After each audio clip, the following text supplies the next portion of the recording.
شهر رمضان الذي أنزل فيه القرآن هدى للناس وبينات من الهدى والفرقان. السلام علیکم ورحمۃ اللہ وبرکاتہ. الحمد للہ رب العالمین والصلاة والسلام علی اشرف الانبیاء والمرسلین نبینا محمد وعلی آلہ واصحابہ اجمعین، اما بعد. معزز حاضرین، حضرات و خواتین، گزشتہ پارے کے اہم مضامین کی تشریح میں سورۃ الاعراف کے خاتمے تک ہم رکے تھے. چونکہ سورہ انفال 90ویں پارے میں بھی تھوڑی ہے اور 10ویں پارے میں بھی تھوڑی ہے، تو اسی لیے وہ 90ویں پارے کا خلاصہ مکمل کرتے ہوئے انشاءاللہ 10ویں پارے کا اہم مضامین جو ہے انشاءاللہ اس کی تشریح کریں گے. انفال کا مطلب وہ مال ہے جس کو مال غنیمت بھی کہتے ہیں، جو جنگ میں کفار کی طرف سے مسلمانوں کو ملتا ہے. لغوی معنی اس کا زائد کا آتا ہے. حضرت جابر بن عبداللہ رضی اللہ عنہ کہتے ہیں کہ رسول اکرم صلی اللہ علیہ وسلم نے فرمایا، اعطیت خمسا لم یعطہن احد من قبلی. اللہ کے نبی نے فرمایا صلی اللہ علیہ وسلم، مجھے اللہ نے 5 چیزیں ایسی دی ہیں جو اللہ نے میرے سے پہلے کسی کو نہیں دی ہیں. کیا؟ احلت لی الغنائم وانہا لم تحل لاحد من قبلی. میرے سے پہلے مال غنیمت کسی کے لیے حلال نہیں کیا گیا تھا، میرے لیے حلال کیا گیا ہے. تو سب سے پہلا مال غنیمت غزوہ بدر میں ملا تو صحابہ اکرام پریشان ہو گئے اور آ کر نبی کریم صلی اللہ علیہ وسلم سے اس کے حلال ہونے کے بارے میں سوال کرنے لگے. اسی کی طرف یسألونک عن الانفال یہ آیت اشارہ کرتی ہے. اللہ تبارک و تعالی نے آگے کہا کہ مال غنیمت کو تقسیم کرنے کا حق اللہ تبارک و تعالیٰ کو ہے. چنانچہ رسول اکرم صلی اللہ علیہ وسلم کو بتایا گیا کہ اس کے کیا حصے کرنا چاہیے، انشاءاللہ آگے آتا ہے. اسی انفال کی دوسری آیت میں اللہ تبارک و تعالیٰ حقیقی مومنین کی تعریف کرتے ہوئے فرماتا ہے، حقیقی مومن وہ ہوتے ہیں جب اللہ کا ذکر ان کے سامنے ہوتا ہے تو دل کانپ جاتے ہیں. لہذا بندے کو اپنے دل میں اللہ کی عظمت بسانا چاہیے. اسی طریقے سے مومن حقیقی وہ ہوتا ہے جب اس پر اللہ کی آیتیں پڑھی جاتی ہیں تو اس کے ایمان میں اضافہ ہو جاتا ہے. رمضان کا یہ مہینہ ہمارے ایمان میں اضافہ کرنے کے لیے آیا ہے. اس کی دلیل یہ ہے، اللہ کے نبی صلی اللہ علیہ وسلم نے فرمایا، من قام رمضان ایمانا واحتسابا. عبدالرزاق البدر حفظہ اللہ ایمانا کی تشریح میں کہتے ہیں کہ جو ہے رمضان میں ایمان کے اضافے کے اسباب میں روزہ بھی ہے. چنانچہ اللہ تبارک و تعالیٰ نے ایمانا کہا ہے. مومن کے ایمان میں اضافہ ہوتے ہو تو اسے خوشی ہوتی، جیسا کہ کہا وَإِذَا مَا أُنزِلَ سُورَةٌ، آگے کہا کہ وہ لوگ خوش ہو جاتے ہیں. اسی طریقے سے مومن کی ایک صفت یہ ہوتی ہے کہ وہ اپنے رب پر بھروسہ کرتے ہیں، جس کو عربی میں توکل کہتے ہیں. توکل کا کیا مطلب ہوتا ہے؟ سعید ابن جبیر رحمہ اللہ نے کہا، توکل کا مطلب اسباب کو اپنا کر حوالے کو اللہ تبارک و تعالیٰ کے کر دینا، یہ توکل کہلاتا ہے. معزز حاضرین، حضرات و خواتین، اسی طریقے سے اللہ نے مومنین کے بارے میں کہا کہ مومن نماز قائم کرتے ہیں. نماز پڑھنا الگ ہے، قائم کرنا الگ ہے. نماز کے قائم کرنے کا کیا مطلب ہے؟ مطلب یہ ہے کہ اللہ تعالیٰ نے رسول صلی اللہ علیہ وسلم کے ذریعے ہمیں جو نماز کا طریقہ سکھایا، اس کے ارکان، اس کے شروط اور اس کے جو آداب ہیں، ان تمام کا آداب کا لحاظ کرتے ہوئے نماز پڑھنا یہ نماز کو قائم کرنے کی طرح ہے. پھر کہا وَمِمَّا رَزَقْنَاهُمْ يُنْفِقُونَ، وہ زکوٰۃ بھی دیتے ہیں، نفلی طور پر صدقہ و خیرات بھی کرتے ہیں. اللہ نے آگے کہا اولئک هم المؤمنون حقا، یہی لوگ سچے مومن ہیں. معزز حاضرین، اس کے بعد اللہ تبارک و تعالیٰ نے سورہ انفال میں بدر کا ذکر کیا ہے. حضرت عبداللہ ابن عباس رضی اللہ عنہما فرماتے ہیں کہ سورۃ الانفال سورۃ بدر، کہ انفال کو سورہ بدر بھی کہا جا سکتا ہے، اس لیے کہ اس سورت میں بدر کا ذکر ہے. آپ جانتے ہیں یہ دنیا میں حق و باطل کا پہلا معرکہ تھا. دنیا میں جب بھی حق و باطل کا معرکہ ہوگا تو بدر کو ضرور یاد رکھا جائے گا. خصوصاً رمضان کے مہینے میں یہ واقع ہوا ہے تو اس کو ضرور یاد رکھتے ہیں. اہل علم کہتے ہیں کہ 17 رمضان کو یہ واقع ہوا تھا. اور مقصد کیا تھا؟ مقصد یہ ہے حق کو ثابت کرنا اور باطل کو ملیا میٹ کر کے اس کو شکست دینا، اس کا مقصد تھا. نبی کریم صلی اللہ علیہ وسلم بہترین قائد بھی تھے، جیسا کہ ابن القیم رحمہ اللہ وَيَهْدِيَكَ صِرَاطًا مُسْتَقِيمًا کی تشریح میں کہتے ہیں کہ فی الحرب اللہ تعالیٰ نے آپ صلی اللہ علیہ وسلم کو بہترین کمانڈر بھی بنایا تھا۔ چنانچہ بدر کیوں واقع ہوئی؟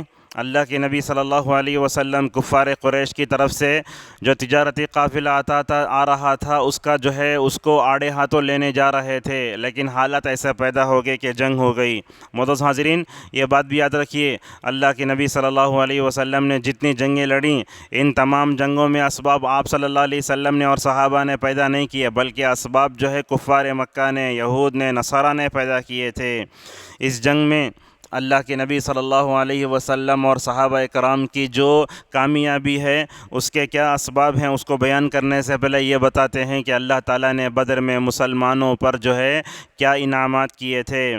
سب سے پہلے تو یہ تھا کہ اللہ تبارک و تعالیٰ نے ان کی دعائیں قبول کیں۔ چنانچہ نبی کریم صلی اللہ علیہ وسلم اتنی دعا کیے، اس درخت کے نیچے آپ کی چادر مبارک نیچے گر گئی۔ پیچھے سے ابو بکر آ کر کہنے لگے کفاک ربک مناشدتک، آپ نے اپنے رب سے سرگوشی کی ہے، کافی ہے۔ اللہ تبارک و تعالیٰ اپنے وعدے کو آپ کے ساتھ مکمل طور پر سچ کر کے دکھائے گا۔ اس جنگ میں اللہ تبارک و تعالیٰ کی جو نعمتیں تھیں وہ یہ کہ اللہ تعالیٰ نے فرشتوں کو اتارا۔ جبرائیل آئے نبی کریم صلی اللہ علیہ وسلم کے پاس، پوچھنے لگے تم بدر میں اترنے والے فرشتوں کے بارے میں کیا کہتے ہو؟ تو آپ صلی اللہ علیہ وسلم نے کہا جیسے بدر میں حاضر ہونے والے فرشتے افضل ہیں، اسی طریقے سے بدر میں حاضر ہونے والے فرشتے بھی ویسے ہی افضل ہیں، لہذا بدری صحابہ کا الگ ہی درجہ ہے مراتب صحابہ میں۔ اس جنگ میں اللہ تبارک و تعالیٰ نے فرشتوں کو اتارا، اور ایک انعام یہ ہوا اللہ تعالیٰ نے کافروں کو کم کر مسلمانوں کو دکھایا، کافروں کو کم کر کے۔ مسلمان کتنے تھے؟ 300 تھے، وہ 1000 تھے۔ اگر ذہنی طور پر مسلمان صحابہ کرام کافروں کو دیکھتے تو ٹینشن پڑ سکتا تھا، اللہ تعالیٰ نے کافروں کو کم کر کے دکھایا، اور اسی طریقے سے کافر مسلمانوں کو زیادہ دیکھ رہے تھے۔ ماشاءاللہ، یہ اللہ تبارک و تعالیٰ کی نعمتیں تھیں۔ اسی طریقے سے اللہ تعالیٰ نے بارش برسا کر پانی برسا کر زمین کو ایک دم مسلمانوں کے لیے ہموار بنا دیا تھا۔ فرشتے اترے کیوں؟ اس کی وجہ بیان کرتے ہوئے اللہ تعالیٰ فرماتا ہے کہ صحابہ کرام جو بھی وار کرتے وہ ایک وار بھی کیا نہیں ہوتا، بیکار نہیں جاتا تھا۔ حضرت جبرائیل بھی اترے تھے، جیسا کہ ثنا یا نقع میں کھڑے تھے اوپر، اور دوسرے فرشتے بھی تھے جو حضرات صحابہ کرام کا مکمل طور پر مشاہدہ کر رہے تھے، اور روایتوں میں آتا ہے کہ ہری پگڑیاں باندھے ہوئے تھے، بعض روایتوں میں اس کا ذکر بھی آتا ہے۔ جیسے ہی مسلمان وار کرتے تو ایک وار بھی بیکار نہیں جاتا تھا۔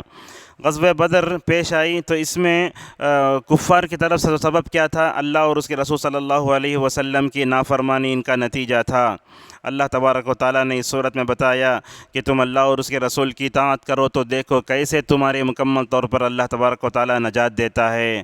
اور اللہ فرماتا ہے دیکھو مکے میں تم کیسے کم تھے، لیکن مکے کی 13 سالہ زندگی میں صبر کرنے کی وجہ سے مدینے میں آئے، اور اللہ تبارک و تعالیٰ نے جنگ کی اجازت دی، اور دیکھو کیسے ماشاءاللہ مکمل طور پر تمہیں کامیابی نصیب ہوئی۔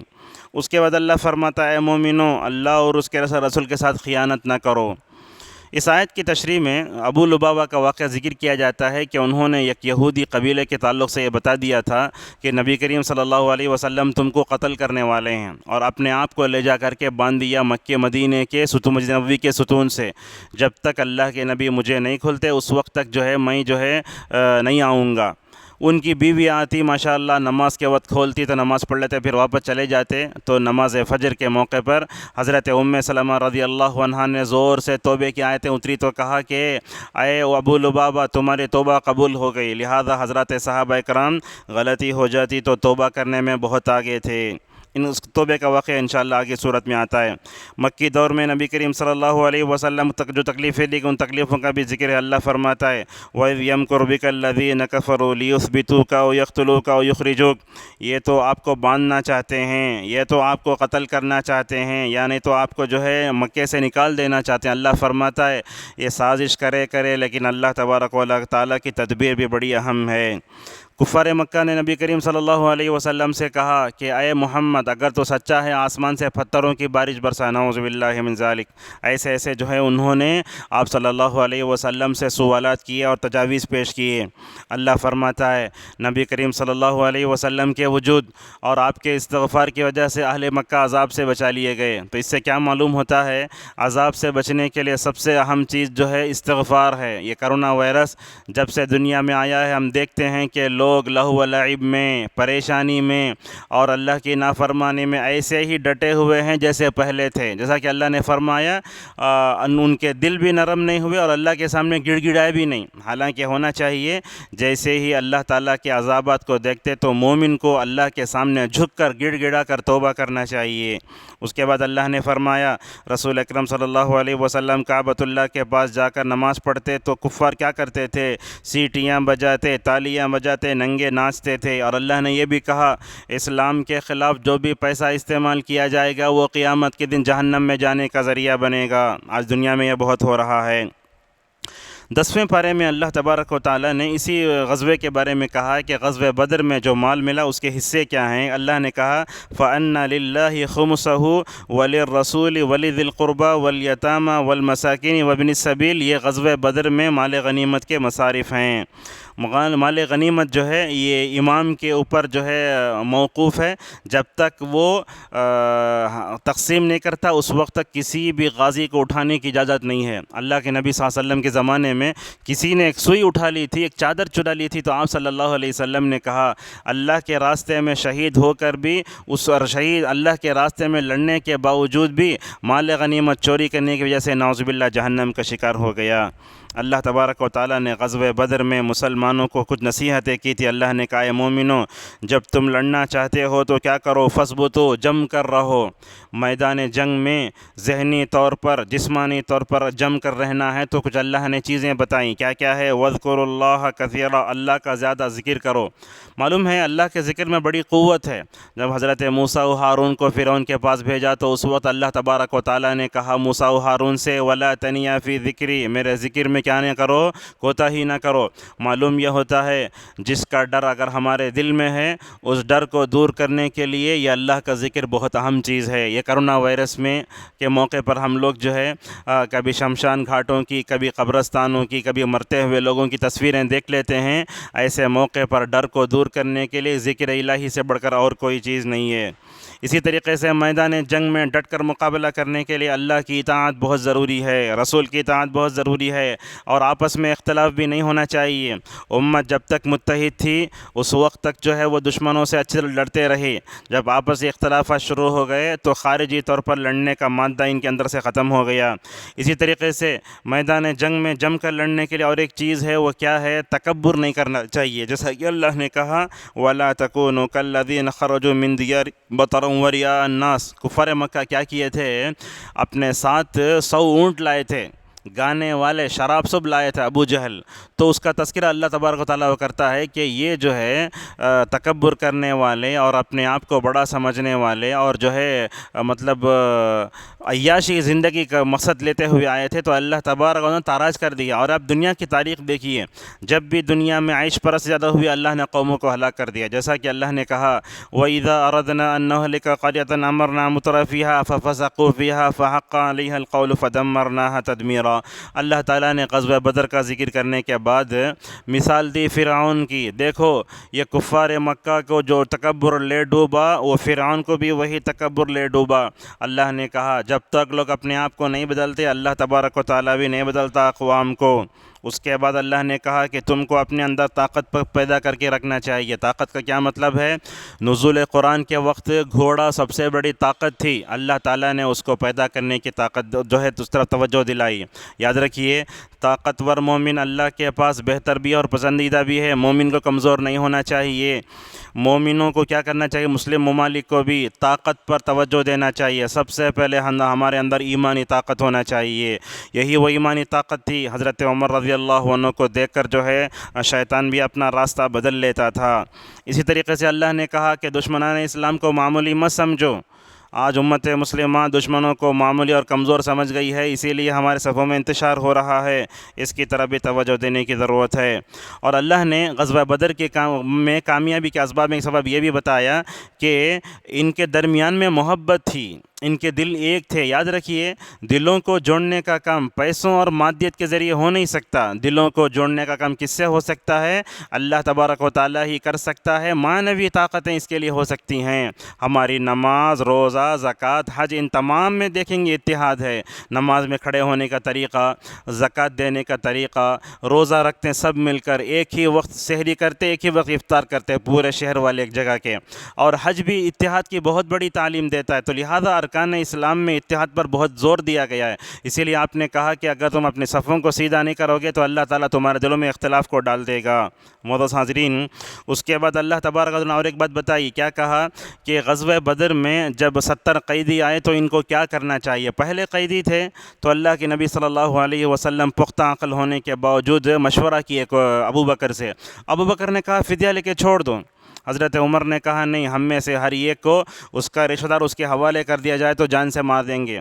تو حضرت عمر سوچتے تھے، اس کے مطابق وہی بھی اتری ہے۔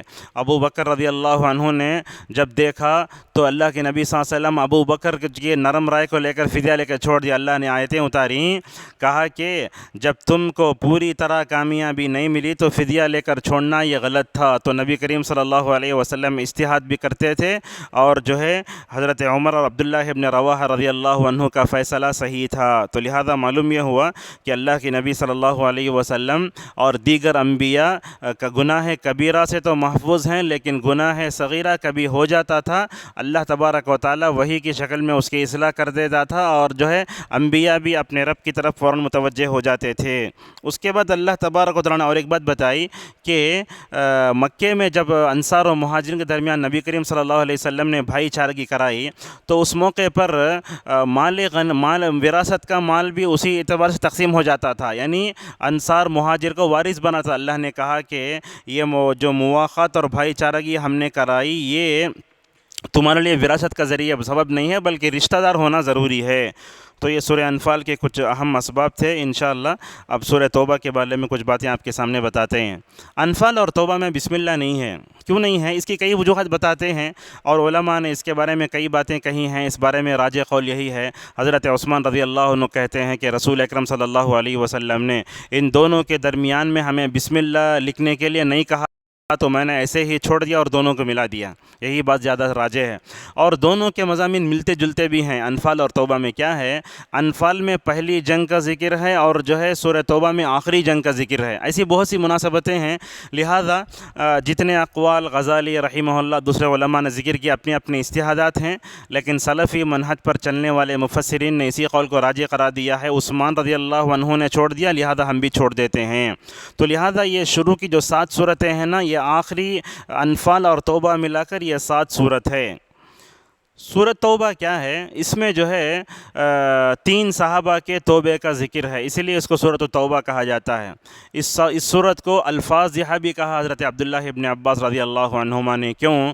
اس لیے کہ اس سورت میں منافقین کے پول کو کھول دیا گیا کہ منافقین کون ہیں، کیا ہیں، بلکہ تو اس سورت میں منافقین کے بارے میں جتنا تفصیل سے بتایا گیا کسی سورت میں اور نہیں بتایا گیا۔ سورۃ التوبہ کے شروع میں اللہ تبارک و تعالیٰ نے بتایا کہ اس سورۃ توبہ کی جو شروع کی آیتیں ہیں، اللہ کے نبی صلی اللہ علیہ وسلم نے ابو بکر رضی اللہ عنہ کو امیر الحج بنا کے بھیجا تھا، پیچھے سے آپ نے علی کو بھیجا، علی جاؤ یہ سورۃ توبہ کی شروع کی آیتیں جائے کعبۃ اللہ کے پاس کھڑے ہو کر پڑھ کر سناؤ۔ علی گئے، پڑھ کر سنایا۔ 9ویں ہجری کا واقعہ ہے یہ۔ بولے لے آج سے کوئی بھی مشرک مکے میں داخل نہیں ہونا اور ننگے طواف بھی نہیں کرنا۔ گویا یہ نبی کریم صلی اللہ علیہ وسلم کے لیے حج کی تیاریاں تھیں۔ یہ فتح مکہ کے بعد کا واقعہ ہے۔ اللہ تبارک و تعالیٰ نے اس صورت میں بتایا کہ مشرکین تمہارا جو عہد ہے اس کی مدت 4 مہینے ہے، 4 مہینے تک خاموش رہو۔ اس کے بعد یہی بتایا کہ اگر کوئی کافر قرآن سننا آتا ہے تو قرآن سننے کا موقع دو۔ لہذا ہماری مساجد میں نماز کے وقت وہ آتے ہیں، دیکھتے ہیں تو کوئی حرج نہیں ہے۔ آپ دیکھتے ہیں غیر مسلم اپنے بچوں کو، بڑوں کو جو ہے دعا کرانے کے لیے، رقیہ کرانے کے لیے مسجد کے باہر آ کر کھڑے ہو جاتے ہیں، لہذا ان پر رقیہ کرنا، پڑھ کے پھونکنے میں کوئی حرج نہیں ہے۔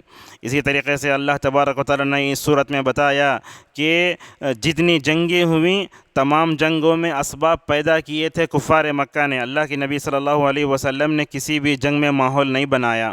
اس طریقے سے اللہ نے بتایا کفار و مشرکین جو ہوتے ہیں وہ کعبۃ اللہ کے ذمہ دار نہیں ہو سکتے۔ کیوں؟ اس لیے کہ مسجد توحید کا مرکز ہوتی ہے، کوئی بھی مشرک بدعتی خرافی مسجد کا ذمہ دار نہیں ہو سکتا۔ آج ہم دیکھتے ہیں مساجد کے ذمہ داروں میں بدعتی بھی ہے، خرافی بھی ہے، اور حرام خور لوگ بھی اس میں آ گئے ہیں۔ جو لوگ جو حرام کی کمائی کھاتے ہیں، بے سود کھانے والے، وہ سب آ جاتے ہیں۔ حالانکہ اللہ فرماتا ہے ان اولیاءہ الا المتقون، مسجد کا ذمہ دار متقی ہو تو کیا ہوتا ہے، مسجدیں اپنا رول ادا کرتی ہیں معاشرے کی تعمیر میں۔ اس کے بعد اللہ نے اسی سورت کی آیت نمبر 18 میں کہا مسجد کو آباد کرنے والے کون ہوتے ہیں؟ جن کے اندر یہ صفت ہونا چاہیے، اللہ پر ایمان اور آخرت پر ایمان، نماز پڑھنا، زکوٰۃ دینا، صرف اللہ سے ڈرنا۔ اگر یہ ہو گیا تو مسجد ہدایت کا مرکز ہے۔ آج ہم لوگوں میں دیکھتے ہیں کہ اللہ پر ایمان کمزور ہے، توحید کمزور ہے، بدعت شرک ہے۔ اس وجہ سے کیا کرتے ہیں لوگ، خانقاہوں کو، درگاہوں کو زیادہ جاتے ہیں۔ ایسے کتنے لوگ آپ کو مل جائیں گے جو شادی کے بعد ہانی مون منانے کے لیے فوراً اجمیر جاتے ہیں۔ ایسے بہت سی چیزیں ہیں۔ تو لہذا جس کے دل میں ایمان ہوگا وہ مسجد کو آئے گا، جس کے دل میں شرک اور بدعت اور خرافات ہوں گے وہ درگاہ کو جائے گا۔ اور اللہ تبارک و تعالیٰ نے یہ بات بتایا کفر و شرک پر رہ کر تم جبل احد کی طرح بھی بڑا نیکی کرو، وہ تمہارے پاس قابل قبول نہیں ہے۔ آپ دیکھیں گے ابن جدعان نامی ایک آدمی تھا، بڑا مہمان نواز تھا۔ عائشہ رضی اللہ عنہا نے پوچھا یا رسول اللہ کیا ابن جدعان کے مہمان نوازی قیامت کے دن کام آئے گی اس کو؟ تو اللہ کے نبی نے کہا قیامت پر ایمان نہیں تو کیا کام آتی؟ اور اسی طریقے سے دیکھو ابو طالب اللہ کے نبی سے کتنے ساتھ تھے، ماشاءاللہ رائٹ ہینڈ تھے اللہ کے نبی کے، لیکن کفر پر مرنے کی وجہ سے ہمیشہ کے لیے جہنمی ہو گئے، جہنم کا ہلکا عذاب ان کو دیا جائے گا۔ اللہ نے یہ بھی بتایا کہ اللہ اور اس کے رسول سے محبت کی راہ میں 8 چیزیں رکاوٹیں بنتی ہیں، سمجھی، رکاوٹیں بنتی ہیں۔ وہ کیا کیا ہیں؟ تمہارے باپ، تمہارے بیٹے، تمہارے بھائی، تمہارے بیویاں، خاندان، مال، تجارت اور تمہارے گھر۔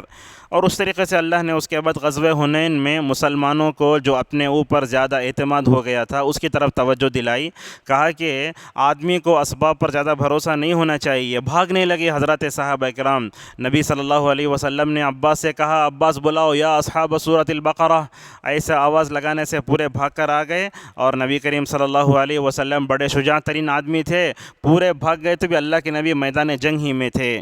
اس کے بعد غزوہ تبوک کا ذکر ہے۔ غزوہ تبوک ایک دم گرمی میں پیش آیا، سائے اور کھجور پکنے کا وقت تھا، اس وقت نکلو بولے تو کچھ صحابہ اکرام ذرا سستی دکھائے، تو اللہ نے کہا تم میں سے کچھ لوگ دنیا کو چاہتے ہیں، اللہ اکبر۔ اس کے بعد اللہ نے کہا کہ سونے چاندی کی زکوٰۃ ادا نہ کرے تو کیا ہوگا۔ اس کے بعد اللہ نے کہا کہ اسلامی کیلنڈر 12 مہینے زمین و آسمان کو پیدا کرنے کے وقت سے ہیں، اس میں 4 مہینے حرمت کے ہیں، اس کی بھی مکمل طور پر یہ ہونا چاہیے۔ غزوہ اللہ کے نبی صلی اللہ علیہ وسلم جب ہجرت کر کے جا رہے تھے تو اس وقت غار ثور میں جو چھپے تھے نا، اس وقت ابو بکر تھوڑا پریشان ہوئے نا، تو اللہ کے نبی نے کیا کہا تھا کہ ما ظنک باثنین اللہ ثالثہما، اے ابو بکر یہاں ہم 2 کے علاوہ اللہ تعالیٰ کی معیت، اللہ تعالیٰ کی ہمارے جو ہے ساتھ ہے، لہذا پریشان ہونے کی ضرورت نہیں ہے۔ غزوہ تبوک میں یہ منافقین نہیں آئے تھے، بلکہ انہوں نے کہا گرمی زیادہ ہے، اللہ فرماتا ہے دنیا کی گرمی سے ڈرے تو جہنم کی گرمی اور بڑی سخت ہے۔